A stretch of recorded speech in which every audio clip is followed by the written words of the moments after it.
Ebusiafo ma kwaba edeba Ghanatube so ensem a ekoso ewo oman ni mu onsa ebeka na se ne amatena se amaja akomije se ensem a ekoso no makwakoboaboa ebi ano ede apa ebusiafo ye ensem we no entempa no ye beka kotie ensem no na yeba na matwa so ede amaw. And we're starting the bulletin straight with that latest from the President's office, revoking the appointment of Metropolitan, Municipal and District Chief Executives with immediate effect. The President also has written to the Chief Director of the Local Government Ministry as well, revoking the appointment of assemblymen as appointed by the President. All of this and more, their duties are supposed to be taken over by their coordinating officials pending the appointment of substantive Metropolitan, Municipal and District Chief Executives. It's the latest has come from the quarters of the President, and we will be getting you a lot more in terms of details from the President. I see. It sounds like a very busy first day for the President. We also know that in the last few hours, he has removed the MMDCEs. Talk to us about that as well. Now, what we know in that letter that was signed by Dr. Kalistos Mahama, is the Secretary to the President. The letter indicated that the chief executives of Metropolitan, Municipal and District Assemblies, as well as assembly members appointed pursuant to the relevant sections of the Act, have had their appointments revoked. Now, the letter indicates that in the interim, the respective coordinating directors of the various MMDAs are directed to assume responsibility as acting chief executives until substantive appointments are duly made. And so as we speak, the chief directors are the ones who are supposed to take charge and be in control of the various MMDAs until further appointments are done. Made.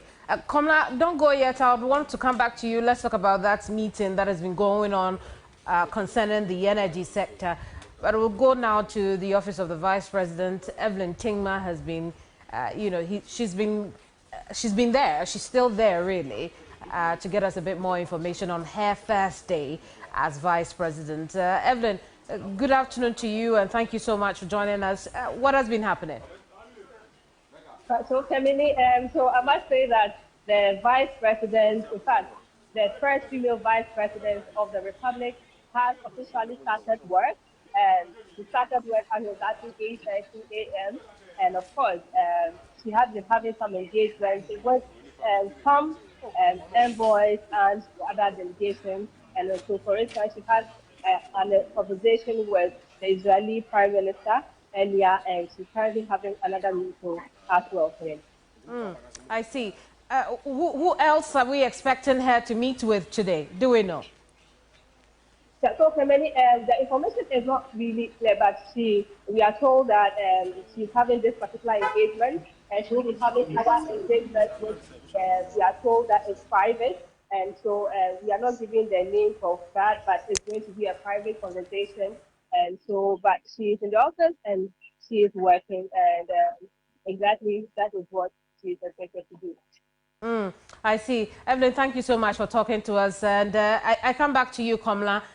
Remember, I was talking about that meeting around the energy sector. It's been going on for a while now. But for those who don't know what this meeting is about, talk to us about what they are trying to do first.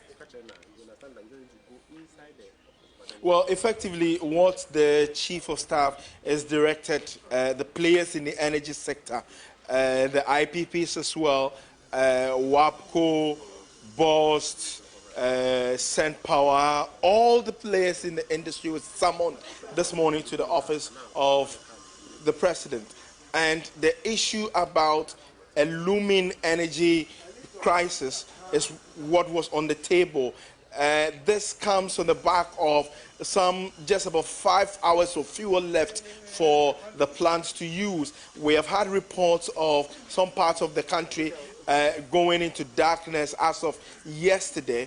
And so it's become critical and important that these or the players have a look at what the status quo is. At the national security briefing that John Mahama had before his swearing in, he was given the firm assurance by the outgone government that there was enough fuel purchased for the plant to use. WAPCO is going on a planned maintenance, which is the pigeon, that we are told is scheduled for January 20th. It does appear that the plants do not have enough fuel to use whilst WAPCO goes off. But as we speak, that crisis meeting, the technical team is supposed to be put in place by close of the day. Members will be known and clear guidelines will be given to them. They are supposed to report directly to the chief of staff how fuel will be purchased or what could be the possible ways that they could avert what would be a major doomsday that will hit the country again just a day or two after John Mahama was sworn into office. Very and so the direction was clear from the chief of staff that the technical team must find an amicable solution to this. The amount being mentioned in the meeting is in excess of 236 million US dollars to have fuel purchase for the plants to use for I think about a month. And where the government is going to get the money from is also another thing that is on the discussion. But immediately, the technical team that also has the PURC in there, boss and the others who have to look at what the way forward is. And by close of the day, the chief of staff is going to be demanding strict answers and strict solutions as to how the situation would be solved. Indeed, Komla Kluche, Presidential Affairs Correspondent, thank you so much for talking to us. Earlier was Evelyn Tema, who also follows the Vice President, Professor Nana Jane Opoku-Agyeman. Now, away from that, and in relation to politics, youth from the National Democratic Congress have locked offices in Koforidua. Our correspondent reports calm has been restored, but the situation is traumatic for the affected staff. We are now joined by Yvonne Nikwe for a little bit more on that story.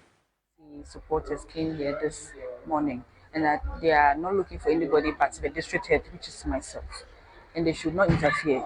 So he tried to calm them down and let them know I'll be in very soon. We can call them that I had to attend to an emergency. So I was delaying a bit, and then when he really called me, I just stopped what I was doing to come.